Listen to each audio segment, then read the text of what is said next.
Pushpa Raj Pradhan sir, welcome to Gorkha Spirit. Thank you very much. Uh, what do you think about the present move of Madhav Kumar Nepal? Look, Madhav Nepal has decided to open a new political party, and Nepal, this Nepal was there was differences between Oli and Madhav Nepal for a long time, and right now Madhav Nepal has decided to run a new party. The differences in the party was related to power sharing. We have to go to the previous National Assembly of the party, National Convention of the party, that Madhav Nepal and KP Sharma Oli were the two rivals. They had contested to the post of the chairman, and Nepal had defeated the election, but yet after defeat of the election, Madhav Nepal is not going to accept Oli as a chairman, and he wants to share equal power in the party, which is totally wrong.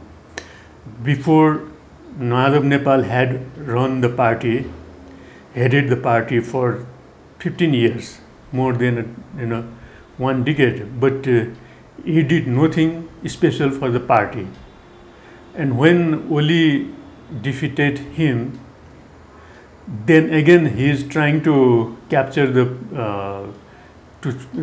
trying to share equal power in the party, which is not justifiable. And now Madhav Nepal, even by splitting a strong party, has decided to run a new party which will not benefit both Oli and Nepal, and this will not benefit for the country as well. And presently, Madhav Nepal wanted to become the chairman of a small political party because and also develop alliance with the government and join the government. It is because of, we say it in Nepali, bhagbanda, sharing the power. The politics, the entire Nepali politics is concentrated in sharing the power between themselves and their relatives, their nearer and dearer ones. Now you can see, for example, Oli appointed provincial chief to those who were in the Oli's camp. Now Madhav Nepal, the Oli's people are being terminated, and Madhav Nepal's men are becoming the provincial chiefs. Accordingly, the new government has decided to call back those political leaders, those politically appointed ambassadors in foreign countries. This is not a good practice, and they are trying to send their own men, their puppets, as ambassador in foreign countries.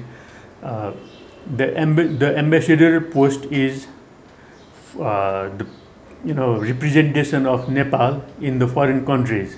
When we start to send those people in their pocket, this will not contribute the nation. Our foreign policy will be fragile from such a practice. Okay. What challenges do you see in Deva-led government? Look, it has already become 5 weeks. I prefer to say it. The court appointed Prime Minister Sherba Deva. This is an alliance of 5 big and small political parties, and until today they are not been able to give the final shape to this cabinet. What can you expect from this government? You know, look at the you know problems. The most challenging problem is COVID-19 pandemic. Even during this pandemic period, they have not been able to assign one uh, health minister. And look at the SAARC countries. There is a takeover in Afghanistan. SAARC, Afghanistan is also the member of SAARC nations. But Nepal is the chair of SAARC presently, and there should be a prompt decision from the Nepal government, but on Afghan issue. But until today, there is no foreign minister. And what can we expect from such a government? Such a government formed just for to fulfill their petty interests, just to assign their own men in the government, in constitutional bodies, in ambassadorial positions. We cannot expect anything from this government. Okay. What could be the role of Nepal on Afghan issue? Nepal, I already said, Nepal is the chair country. Presently, Nepal is chairing the SAARC organization, and the Taliban has taken over the previous government supported by Americans. Americans fought the war in Afghanistan for 2 decades. The Americans were not right to intervene in Afghanistan. Americans and NATO forces, they intervened in Afghanistan, and they tried to destroy the Afghan civilization. The result, this conservative Muslim force Taliban got birth, and after Taliban took over, people are afraid. Local Afghan people are afraid of abduction of their human rights, their independence, in the name of religion, personal rights. So, if Taliban will not modify, then one day again, the Taliban should will be removed by the Afghan people. But Taliban is a nationalist force, and if Taliban will modify and they grant individual rights to the people, religious right to the people, then it's a good force. And one thing is that Nepal is the founding member of non-aligned movement, and non-aligned means we do not intervene in other countries' domestic affairs. Nepal should maintain this non-interference policy in Afghan issue also. So the Afghan people should get the right to decide on their fate. Neither the Americans nor the NATO forces should intervene there, and the Afghan people should decide their fate. Okay, at last, what's the present situation of Nepal? There is a big mess in Nepal. Look, after the court, all the constitutional organs are not functioning properly. Look at the court. The court gave the order to assign Sherwa Deva as the prime minister. This is the job of the parliament. The parliament should have elected Deva. Instead of that, the court intervened on the parliament's affair. And Deuba became the prime minister, but Deuba's party, Nepali Congress, has no mandate to become the prime minister or to form the government. But small parties supported, the NC-led government. In this way, the opposition groups are in the government, which is against the democratic values.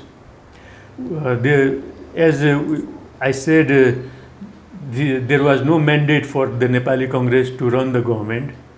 Nepali Congress had to play the role of creative opposition party in the parliament, but Nepali Congress wished to become to run the government, which is totally unjustifiable.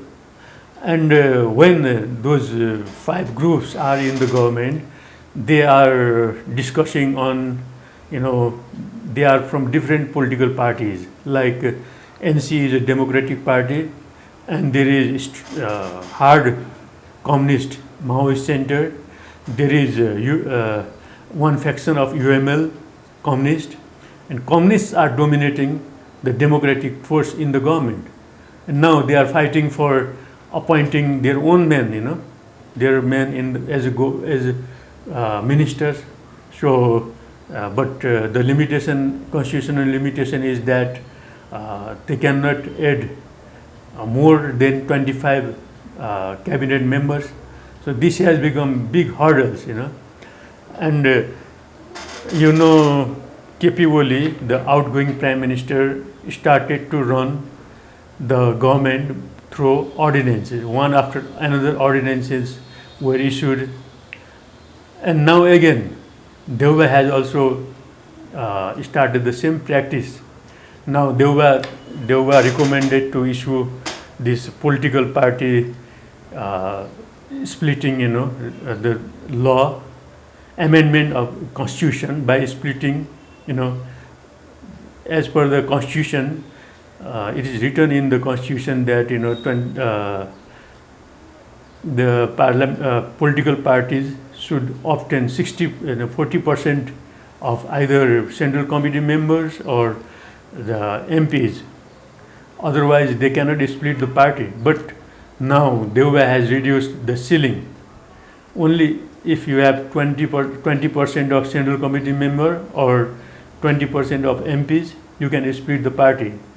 This will obviously introduce political instability, and more than that, this is an example that the constitution, the 2015 constitution, is not functionable in Nepal. So if we keep this constitution, then such anomalies will continue in the country, and our country may declare as a failed state. Thank you, Pushpa Raj Pradhan sir, for giving us time. Welcome. Yeah.